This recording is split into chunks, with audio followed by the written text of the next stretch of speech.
toutes et à tous. Déjà, merci d'être venus lancer la diffusion de ce film qui sort aujourd'hui même en salle. Qu'on est ravis au sein des alchimistes d'accompagner, parce qu'on croit assez fermement au sein de notre structure que on a encore besoin de films comme celui-ci, des petites pépites. Je crois que vous avez tous eu ces petites lunettes. Vous avez dû comprendre qu'il y a évidemment un petit clin d'œil à l'affiche du film. Et on serait super heureux que vous jouiez le jeu, de faire un petit lancement en mettant tous nos petites lunettes 3D, en faisant une super photo pour honorer le film. On va... Attends, c'est pas fini. Et puis je laisse Alexandra Pianelli, la réalisatrice du film, dire quelques mots en introduction.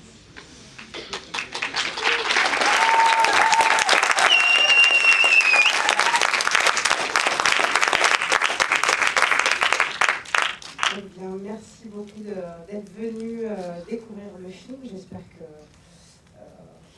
vous ne le regretterez pas. Là, je vais vous proposer 1h18 avec moi derrière la caisse d'un kiosque à journaux pour découvrir un peu l'envers du décor. Et le film, c'est un film de bricolage. J'ai fait un film avec du papier et un téléphone. Voilà, donc je vous laisse découvrir le film.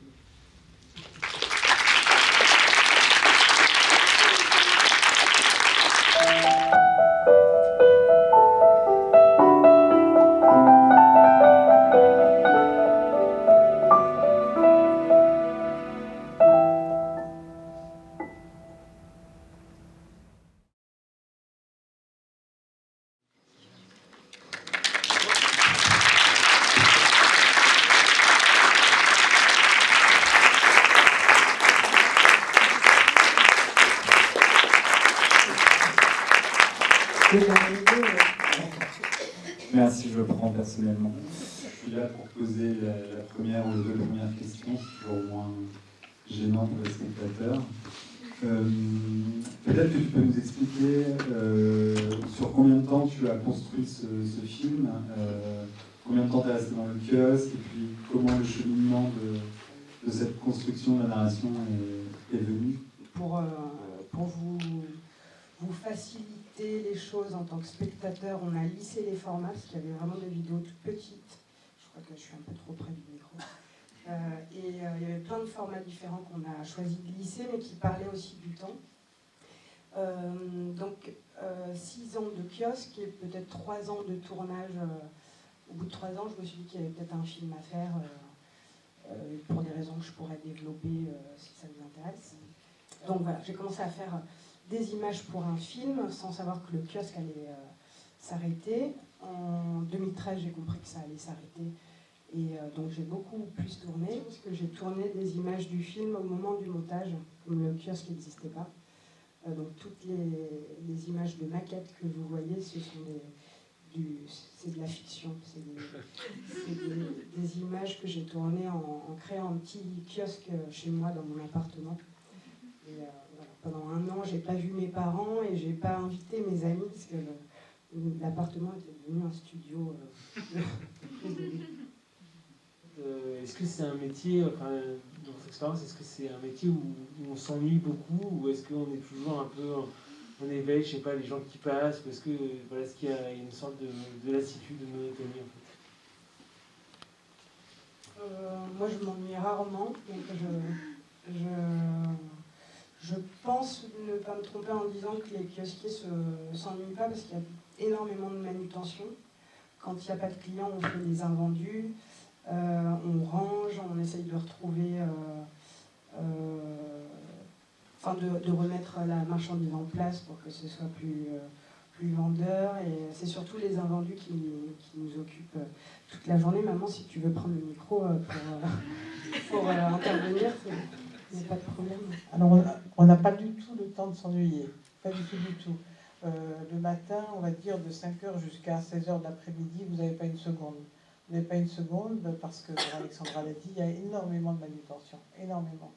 Je disais, je recevais presque 1 tonne de marchandises tous les jours.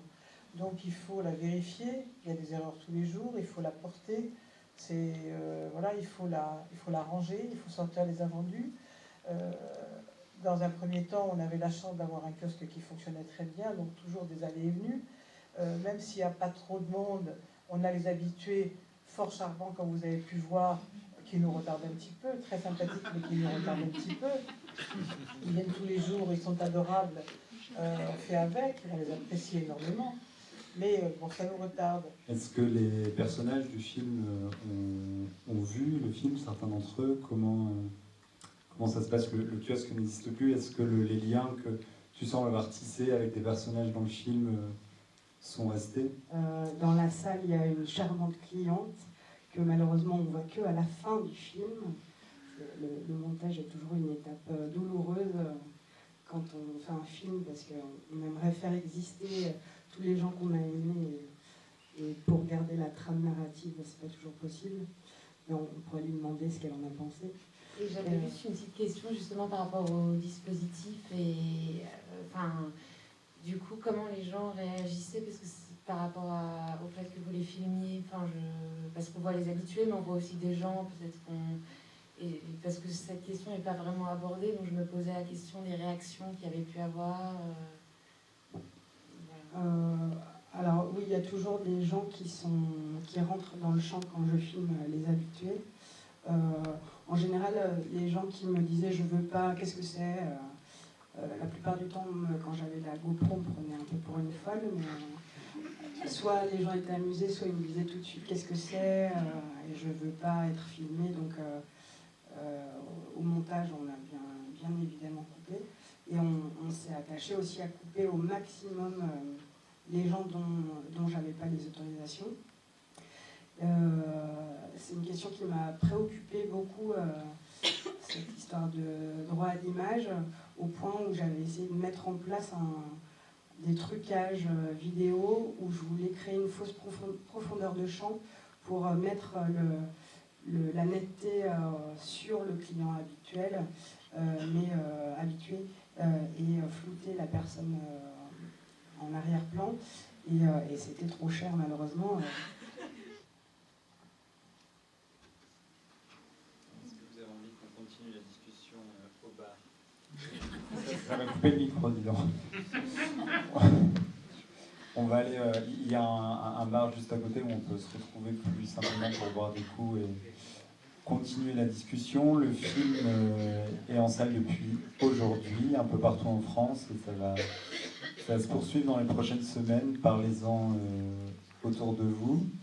Merci beaucoup Alexandra, qui va parcourir la France de long en large pour son